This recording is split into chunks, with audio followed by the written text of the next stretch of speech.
보도의 진실과 시청자의 진심을 알아봅니다. YTN 뉴스 FM 열린 라디오 YTN. 저는 프로듀서 김양원입니다.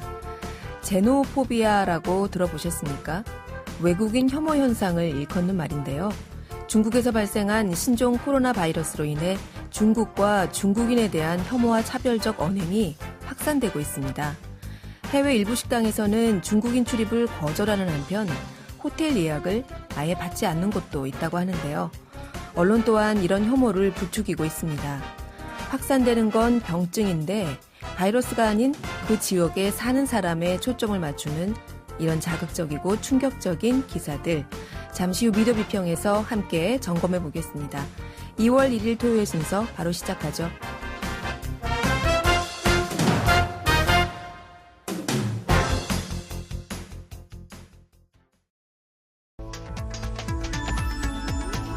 미디어가 전하는 이슈에 대한 다양한 분석과 팩트체크까지 바로 보고 뒤집어보고 꼭꼭 씹어보기 위한 미디어 비평 프로그램 열린 라디오 YTN. 네, 한 주간 뉴스를 꼭꼭 씹어보는 시간 미디어 비평입니다. 오늘은 민주언론시민연합의 김원경 사무처장과 함께합니다. 안녕하세요. 안녕하세요. 네, 이 신종 코로나 바이러스 감염증으로 전 세계가 지금 심각한데요. 네. 우리나라에서도 지난 20일 처음으로 확진 환자가 나왔고 또 잇따라 확진 환자가 나오면서 불안감이 커지고 있어요. 네네. 지난 한 주 언론 보도의 대부분이 사실 이 신종 코로나 관련 뉴스들인데 언론 보도들 어떻게 보셨습니까?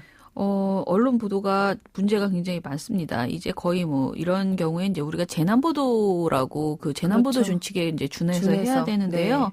네. 그런데 언론 보도 중에서 사실은 좋지 않은 정보도 많고, 그 다음에 약간 그 지역 혐오 또는 한 인종에 대한 혐오 이런 것들도 있어서 네. 여러 가지 측면에서 불편한 점이 지금 많이 있습니다. 오늘 제가 말씀드릴 것은 그 중에 대표적인 것들인데요. 네. 일단 신종 코로나 바이러스 감염증이라는 이 병에 대해서 분명하게 세계보건기구인 WHO가 신종 코로나 바이러스 감염증이라고 명명을 했음에도 불구하고 네. 우한폐렴이라는 이름을 붙이는 그 언론사들이 아직도 있다라는 거예요. 한겨레가 지난 28일자 신문 지면에서 한겨레는 앞으로 신종 코로나 바이러스 감염증 관련 기사와 제목에서 우한폐렴이라는 용어를 쓰지 않기로 했습니다라고 명시를 했어요. 네. 그리고 또 SBS에서도 이런 보도를 하지 않겠다. 그렇게 저녁종합뉴스에서 이야기를 했습니다. 네. 그런데 제가 지금까지 보면 아직도 병행해서 쓰는 경우들이 굉장히 많습니다. 아직도요? 네, 굉장히 많고요. 저는 오늘 방송에서도 이미 지금 2번 정도 그 단어를 썼어요. 그렇지만 네. 우리 이걸 사용하지 말자라는 취지로만 말할 뿐이지 네. 이것을 제대로 명명해야지 맞다라고 생각을 하고요. 네. 제가 좀 놀랐던 것은 28일 정치데스크라는 그 채널A의 시사 토크쇼예요. 네. 여기에서는 신종 코로나 바이러스를 다루기 시작하면서 진행자가 이렇게 말했대요. 편의상 우한폐렴이라고 하겠습니다. 라고 하셨다는데요. 이게 편의상 그렇게 말을 줄이기 위해서 네. 말이 길어서 싫다 하시면요. 차라리 신종 코로나라고 하시는 게 좋겠다는 거예요. 요즘은 다들 말을 길게 하는 것을 아주 굉장히 힘들어 하시잖아요. 특히 우리나라 사람들이 좀 심하죠. 네, 그렇죠. 그래서 저도 100번 양보하겠다. 네. 전체를 말씀하시는 거는 힘들면 신종 코로나라고 하셔라. 바이러스 빼고. 네네. 네. 예. WHO도 그 우한폐렴처럼 이렇게 지역명을 병명에 넣는 것이 편견이나 혐오를 일으킬 수 있다는 이유로 병명 원칙을 새로 정했다고 하셨잖아요. 네네. 근데 그렇지 않아도 이 신종 코로나의 확산으로 우리 사회에 이 중국인 또 중국에 대한 혐오가 지나치다라는 지적이 나오고 있죠. 예, 중국 혐오에 대한 그 보도가 굉장히 다양한 종류로 지금 유형화돼서 나오고 있습니다. 우선 중국의 식문화를 비난하는 보도들이 많아요. 네. 조선일보의 칼럼 만물상인데요. 중국발 전염병 왜 많은가의 경우에는 중국의 그 도시 외곽 재래시장만 가도 눈에 눈을 뜬 닭 오리는 기본이고 산, 뱀, 개구리도 손님을 기다린다라는 식으로 하면서 중국의 식문화를 미개한 문화 때문에 전염병이 생겼다 이런 이야기 전개를 많이 퍼뜨리고 있습니다. 네. 실제 지난달 31일 처음 보고된 폐렴 환자들 대부분이 우한시 그 화난 수산 도매시장 상인인 것으로 알려졌습니다. 네. 박쥐 또는 뱀 이야기도 나오고는 있지만 공식적으로 확인된 건 아니고요. 가장 중요한 것은 누군가가 어느 인종이 무엇을 먹는가가 아니고요. 그들의 식문화를 비난하면서 그들의 문화 자체를 질병의 온산으로 손가락질하는 것은 부적절하다는 거예요. 네. 그리고 다시 말씀드리면 무엇을 먹느냐가 아니고 얼마나 그것을 먹기 위해서 깨끗하게 위생적으로 관리하는가 네. 이 이야기는 뭐 할 수 있겠죠. 그렇지만 이거를 지나치게 그들의 식문화를 비난하는 것은 혐오에 가까운 것이다라는 것입니다. 네. 이걸 보니까 한때 그 해외에서 우리나라 사람들한테 멍멍이 먹는다고 맞아요. 네. 사실 그 혐오에 가까운 표현들을 네. 써서 문제시 된 적이 있었잖아요. 예.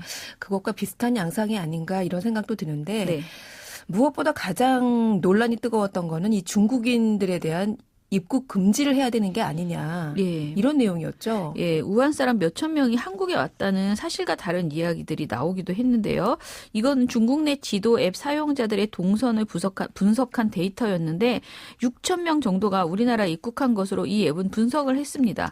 그랬더니 6천 명을 가지고 공포를 조장하는 기사들이 나왔어요. 우선 채널A 보도를 볼 수 있는데 네. 우한에서 6,400명 입국, 제주 비상이라는 27일 보도에서 네. 6천 명을 거론하면서 특히 이들이 무비자 입국이 가능한 제주도가 비상사태다.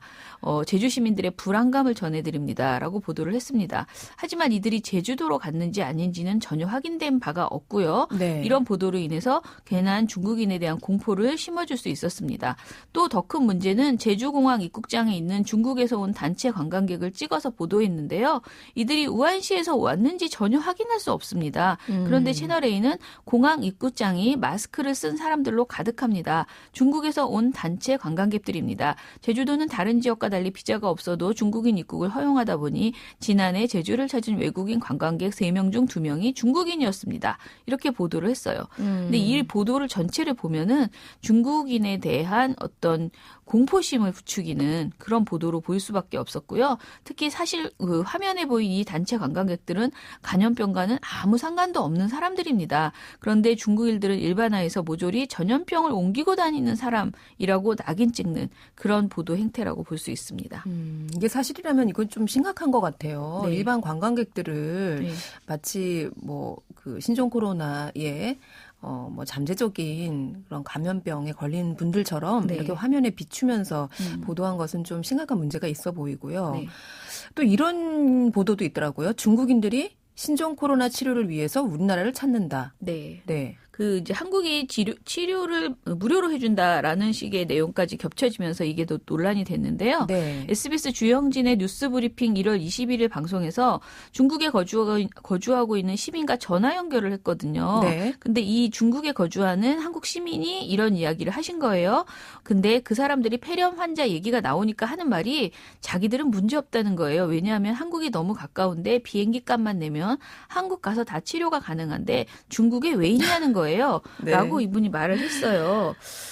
그런데 이 또한 검증되지 않은 내용이고요. 네. 그냥 본인이 그런 얘기를 했다 칩시다. 근데 이거를 이게 지상파 방송에서 네. 그대로 전한다는 게 그러게요. 사실은 저는 제가 지금 생방송인지는 확인을 못했는데요. 네. 생방송이었다면 사실은 진행자가 반드시 정정을 해줬어야지 되는 그렇죠. 그런 내용이었는데 네, 물론 뭐 바이러스에 감염됐다 하면 그게 네. 한국인이건 중국인이건 치료는 뭐 우리나라에서 하겠지만 사실 아직 이 신종 코로나 바이러스에 대한 확실한 백신이 개발되지도 않은 상태예요. 네, 맞습니다. 그러니까 한국에 가면 치료를 해줄 수 있다. 이건 사실 헛소문이고요. 예, 그렇죠. 네. 또 우리나라의 이 대표적인 중국인 거주 지역이죠. 네. 영등포구 대림동. 네, 네. 이 신종 코로나를 넘어서 이 중국인 거주지 자체에 대한 적대적인 보도도 있었어요. 예, 저는 이 보도를 보고 정말 너무 화가 많이 났습니다. 네. 보도는 헤럴드 경제의 르뽀 대림동 차이나타운 가보니 가래침 뱉고 마스크 미착용 위생 불량 심각이라는 제목의 29일자 보도였습니다. 네. 이 보도는 중국인, 특히 중국 동포에 대한 고정관념과 혐오가 섞이고 한국에 거주하는 중국 동포들에 대해서 정말 부정적인 그 인상을 가질 수밖에 없게 하는, 저는 이거를 혐오 표현이라고 말하고 싶습니다. 네. 이 기사는 중국인 밀집 지역인 서울 영등포구 대림동 차이나타운에는 신종 코로나 바이러스 감염증 유행에도 노상에 진열한 채 비위생적으로 판매하는 음식이 여전했으며 바닥에 침을 뱉는 행인들도 많았다. 이렇게 제가 지금 말씀드린 게 기사 내용이에요. 네. 이렇게 말을 하고 있고요. 그 근거가 되는 장면으로 노상에는 고기, 순대, 탕후루 그리고 도넛 등 음식 대부분이 바깥에 진열돼 있었다라고 또 지적하기도 했습니다. 네. 이 모든 것이 다 겹쳐지면서 아주 명백한 중국 동포에 대한 혐오, 중국인에 대한 혐오 표현성 보도가 된 것이죠. 굉장히 안타까웠고요. 저는 이 보도가 헤럴드 경제에서 나온 것도 문제이지만은 네. 사실은 이 보도가 그 다음이라는 그 포털 사이트의 메인 화면에 그것도 첫 번째 보도로 계속 떠 있었거든요. 네. 그래서 더 많은 사람들이 이 보도를 볼 수밖에 없었어요. 네. 그것 또한 저는 심각한 문제였다라고 생각을 합니다. 네.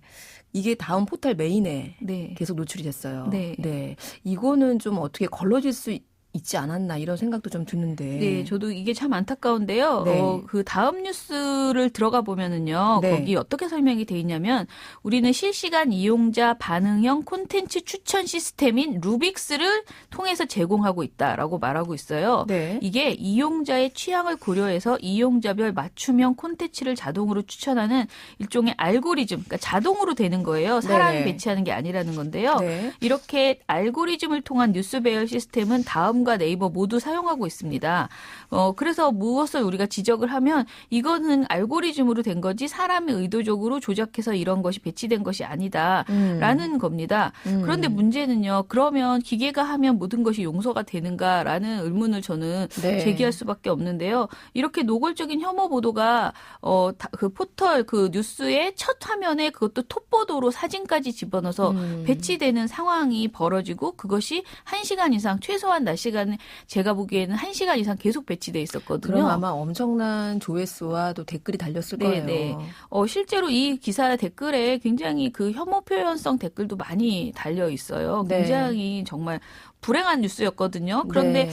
포털이 분명히 언론의 역할을 하고 있고 뉴스 가치 판단, 의제 설정 기능 그리고 보도의 질을 거쳐서 그러니까 질을 검토해서 뉴스 서비스를 해야 되지 않는가라는 것을 저는 묻고 싶습니다.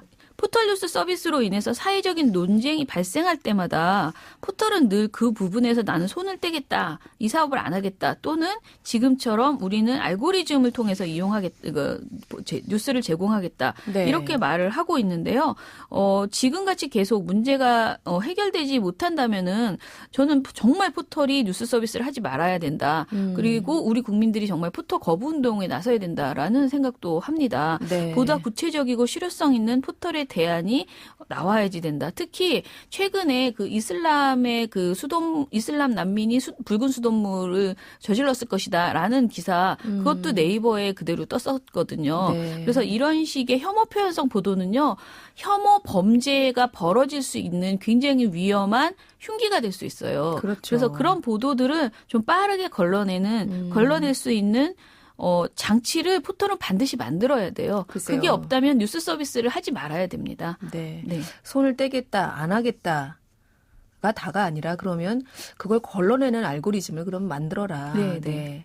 맞습니다. 이렇게 특정 지역에 대한 혐오까지 부추기는 언론 보도도 문제지만 이런 기사들을 이른바 알고리즘이라는 이유로 무분별하게 이렇게 포털 메인에 노출시키는 시스템, 이것도 이참에 좀 점검을 해봤으면 좋겠네요. 네. 오늘 말씀 잘 들었습니다.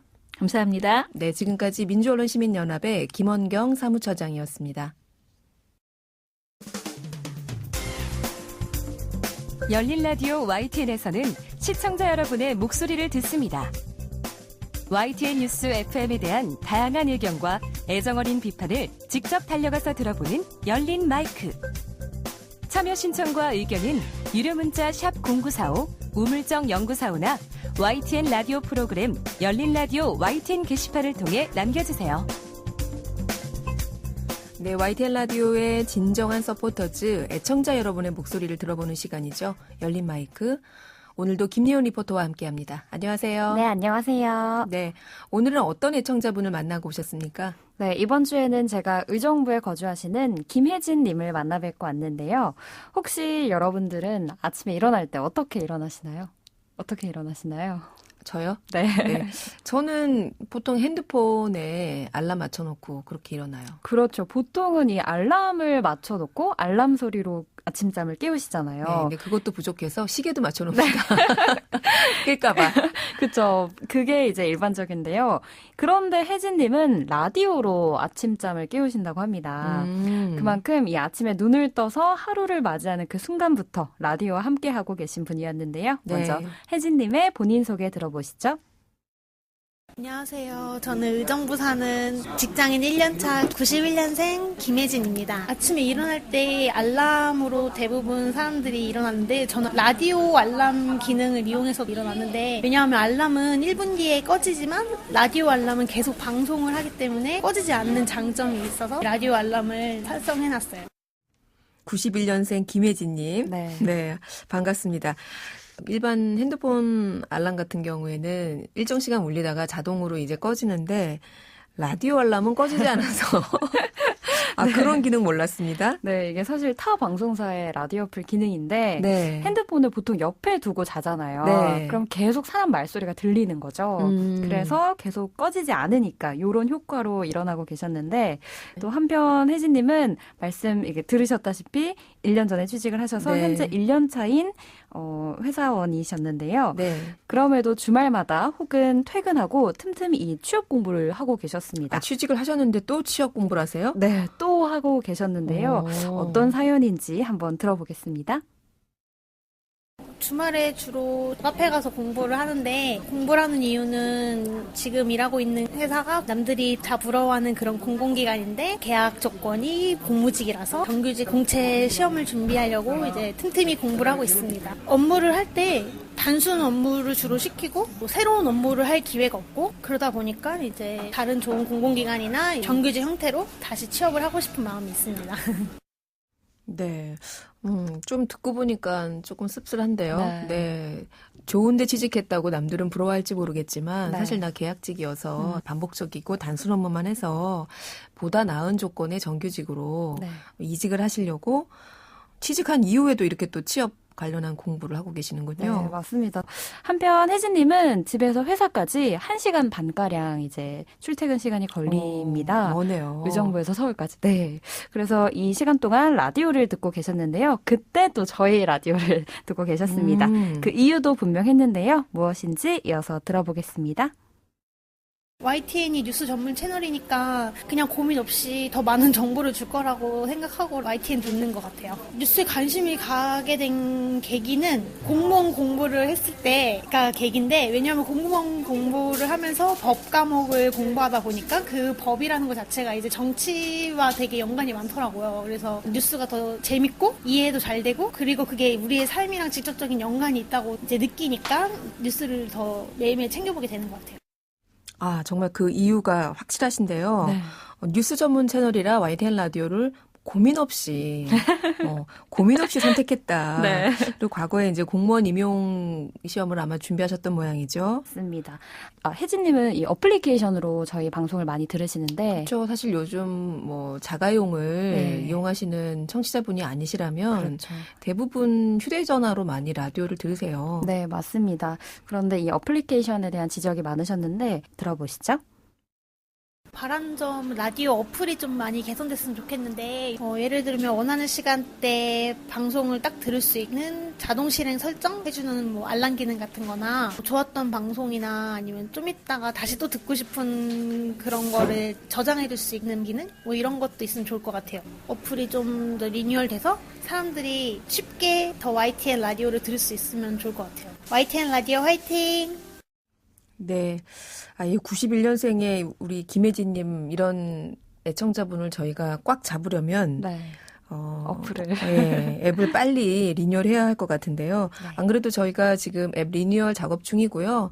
오는 3월 봄에 리뉴얼한 새로운 앱을 오픈합니다. 네, 지금까지 불편하셨죠? 애청자 여러분, 죄송하지만 조금만 참아주세요. 저희 곧 리뉴얼된 새로운 예스 앱으로 여러분께 다가가겠습니다. 네, 오늘은 이렇게 YTN 라디오를 고민 없이 선택하신 김혜진님 만나봤는데요. 너무 반가웠고요. 김혜연 리포터도 오늘 고맙습니다. 네, 감사합니다.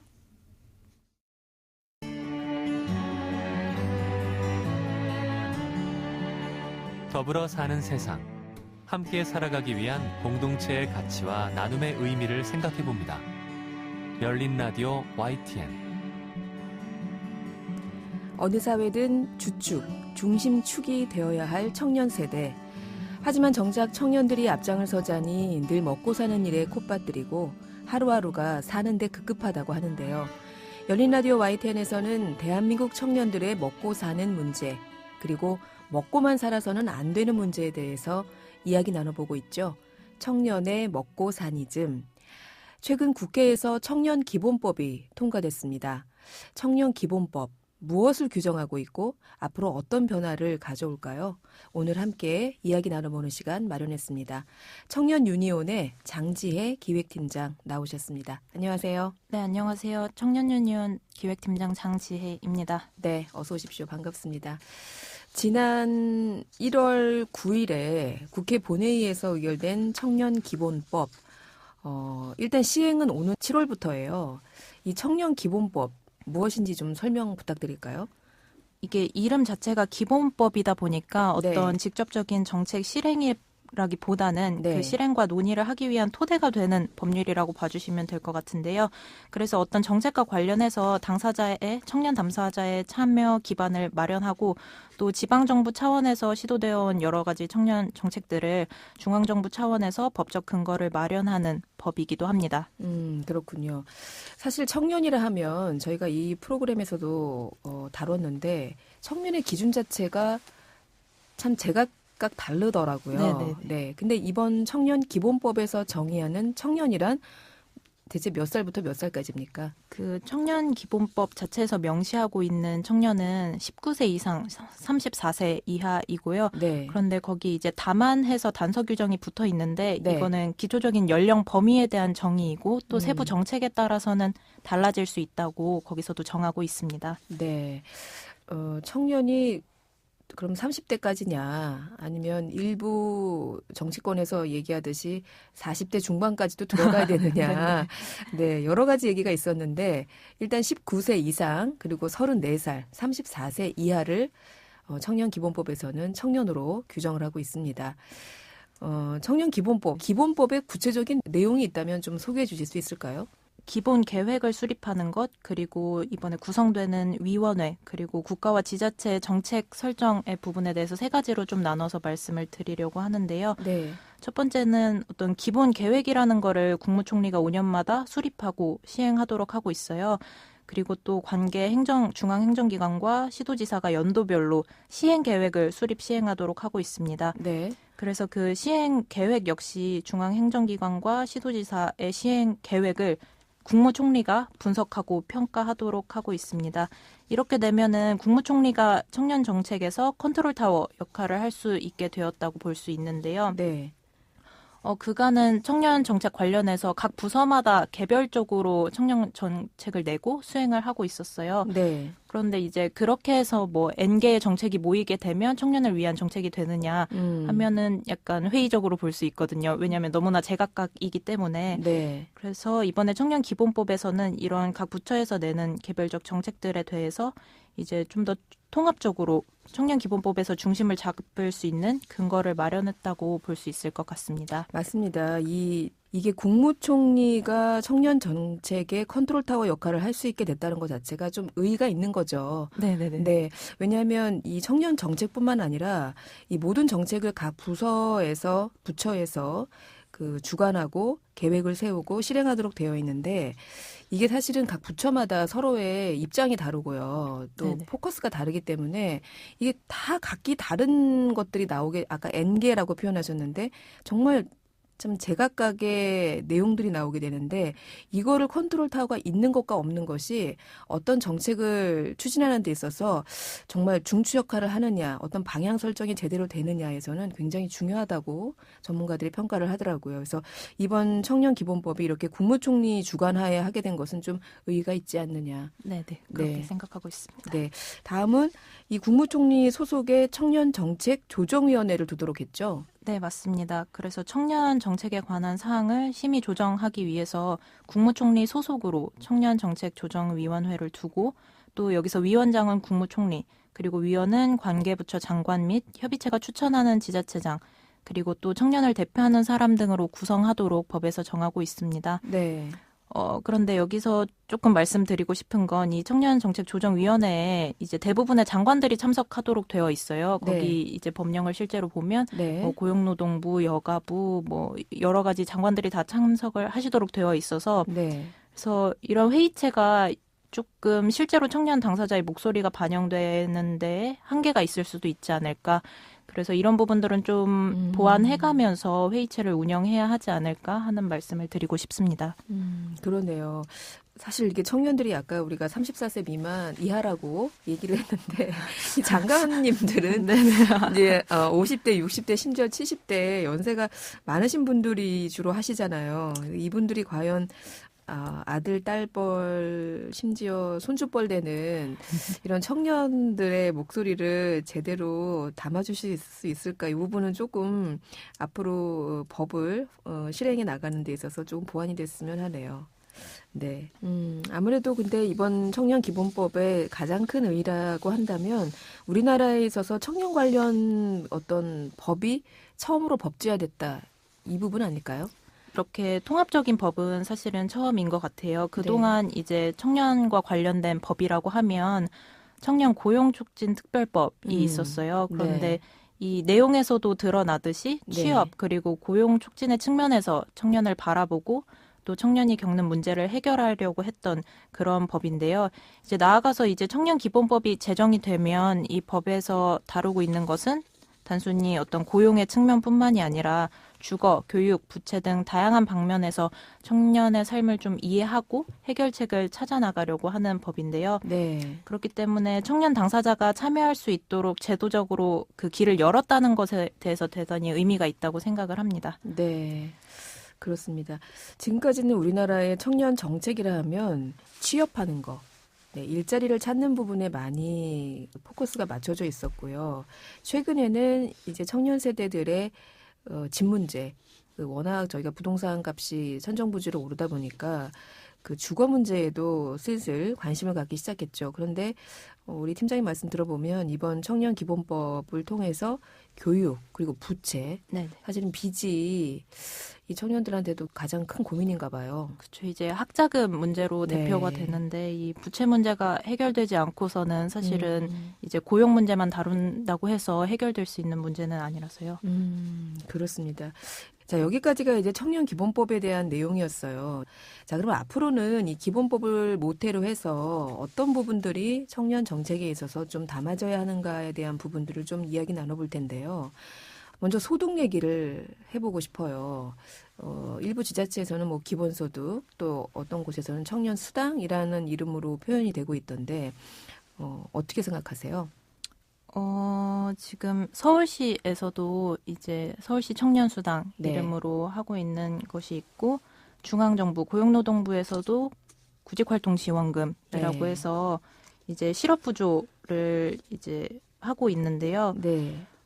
우리나라에서 이런 어떤 고용보험의 특징이라고 하면은 단순히 어떤 임금 손실을 보전해 주는 것, 실업기간에 임금 손실을 보전해 주는 것뿐만이 아니라 어떤 취업 알선이라든지 그 과정에서 필요한 직업훈련까지 적극적으로 좀 연계를 해주는 것이 우리나라 어떤 고용보험 체계의 특징이라고 볼 수 있을 것 같아요. 그렇기 때문에 지금 하고 있는 그 청년수당이라든지 이런 부분들을 단순히 기본소득이라거나 그렇게 보기보다는 여러 가지 그런 비금전적 지원들이 충분히 수반될 수 있는 어떤 심리상담이나 멘토링도 있을 것이고요. 아니면 적성에 맞는 그 직업훈련 네. 이런 것도 있을 것이고요. 이런 것들을 충분히 좀 고려해 나가면서 정책 설계를 하는 게 앞으로도 어떤 필요하다고 생각을 합니다. 네. 금전적인 어떤 보조나 지원뿐만 아니라 멘토링, 상담 같은 얘기를 하셨는데 그 일자리를 찾기 위한 청년들의 뭐 총체적인 어떤 사회적 지원이라고 해야 될까요? 그러면? 네, 이게 딱 어떤 그 수당에 대해서 비판 지점들이 많이 나오는 것도 어떤 그런 댓글들 많이 봤어요. 고기를 잡는 법을 알려줘야지 뭐 물고기를 준다는 둥? 네. 네, 이런 걸 많이 봤었었는데요. 네. 실제로 고기라고 하면 고기가 사실 많이 없는 거기도 하고 지금은 양질의 네. 일자리가 별로 없으니까요. 그러면 고기를 잡는 법을 알려주는 정책이기도 하다고 생각을 해요. 저희 입장에서는 네. 단순히 이게 금전 지원을 하기 위해서 마련되었다기보다는 그 과정에서 금전 지원을 통해서 충분히 진로 모색을 할 수 있는 시간적 기회를 제공을 하고 네. 또 정책적으로도 여러 가지 아까 말씀드린 상담이나 멘토링 등을 통해서 그것을 할 수 있는 말 그대로 고기를 잡을 수 있는 그것까지 마련을 하는 정책이라고 생각을 합니다. 그렇습니다. 자, 그러면 청년들이 이렇게 고기를 잡고 싶어도 일을 하고 싶어도 일하지 못하는 이유가 어디에 있다고 보세요? 굉장히 여러 가지 이유가 있겠지만 그동안 많이 이야기되어 온 것으로는 실업률이 높은 것이 일단 있을 것 같아요. 네. 제가 이번 주에도 그 인터넷 포털에서 그 메인에 올라와 있길래 네. 뉴스를 하나 봤었는데 네. 그 제목이 그거였어요. 6개월 일하고 해고해 주세요. 실업급여용 단타 취업의 몸살 이런 제목이 있었어요. 우리 청년들이 6개월만 일하고 이제 실업급여 받기 위해서 저 그만 해고해 주세요라고 요청한다. 네네 그렇다고 하는데 네. 이제 말씀하신 대로 기사의 내용 자체는 중소기업에서 1년 이상 일할 사람을 찾을 수가 없고 실업급여 조건을 채우고 관두는 사람들이 많다. 이런 내용이었는데 그 기사의 댓글을 보면은 도대체 어떤 구직자가 실업급여를 받기 위해서 내가 계속 다니고 싶은 직장을 그만두기까지 하냐. 네. 이러한 악용보다는 어떤 노동 환경, 근로 네. 조건에 문제인 경우가 더 많지 않겠냐. 이런 댓글이 그 공감을 많이 받았었거든요. 네. 그래서 이런 거를 보면은 괜찮은 일자리, 우리가 디스턴트 워크라고 하는 그런 양질의 일자리가 부족하고 또 여기서 기사에서도 중소기업을 딱 짚어서 말을 했었는데 네. 대기업과 중소기업 그리고 또 공공기업, 공기업 네. 이렇게 말하는 곳들의 노동 조건의 격차가 크다라는 현실을 좀 보여주는 것이 아닌가 이렇게 생각을 했습니다. 일하고 싶지만 노동 조건이 워낙 열악하다 보니까 계속해서 일을 이어갈 수 없는 상황이어서 그만두는 것이지 정말 실업수당 타겠다고 양질의 일자리를 그만두는 건 아니다. 네, 이런 말씀이셨고요. 괜찮은 일자리가 적다라고 했는데 이 중소기업과 대기업 간의 임금 격차나 근로조건 격차도 상당하죠. 실제로 주변에서 저도 네. 이제 청년 당사자이기도 하니까요. 네. 이제 친구들이 취업하는 과정이나 어떤 그래서 취업 성공 패키지나 이런 네. 것들을 주변의 친구들도 경험을 하고 있는데 그런 것을 통해서 얻는 일자리를 보면은 거의 최저임금 수준에 네. 해당하는 일자리이고 그리고 또 5인 미만이나 이런 경우에는 근로기준법 자체도 제대로 이제 적용이 되지 않는 조항도 있고 그 적용되어야 하는 어떤 조문들조차도 제대로 이제 고용주가 지켜지지 네. 않는 경우가 많아서 네, 이런 것들을 보면은 이제 중소기업의 현실, 근로 환경이 어떤지 저도 약간 체감을 하고 있는 부분이 있습니다. 네. 자, 청년기본법이 제정된 2020년 올해가 대한민국 청년들의 권리 찾기 그 원년이 될 수 있을까? 원년이 될 수 있을까요? 원년이 되기를 바랍니다. 네. 원년이 되기를 바라고요. 네. 그래서 그 초반에도 말씀을 드렸는데 청년기본법이 이름 그대로 기본법이에요. 네. 그래서 중요한 건 결국 이 법의 토대 위에서 청년 정책을 어떻게 만들어갈 것인가 그런 것이 더 중요하다고 판단이 되고요. 그래서 더 많은 청년의 목소리가 반영이 될 수 있도록 그래서 청년의 삶이 조금씩 나아질 수 있도록 청년 유니온도 그 과정에서 함께 하겠다는 말씀을 드리고 싶습니다. 네, 오늘 저희 방송을 국무총리님께서 좀 들어주셨으면 좋겠고요. 청년위원회를 구성하실 때 정말 청년들의 목소리를 낼 수 있는 청년위원들을 좀 섭외해 주시면 좋을 것 같네요. 오늘 말씀 잘 들었습니다. 네, 감사합니다. 네, 지금까지 청년유니온의 장지혜 기획팀장이었습니다. 열린 라디오 YTN 2월 1일 토요일 순서 이제 마칠 시간입니다. 저희 프로그램은 YTN 라디오 홈페이지와 YTN 라디오 애플리케이션 예스 그리고 유튜브와 팟빵을 통해서도 다시 들으실 수 있습니다. 오늘 끝곡으로 빌리 아일리시의 배드가이 준비했고요.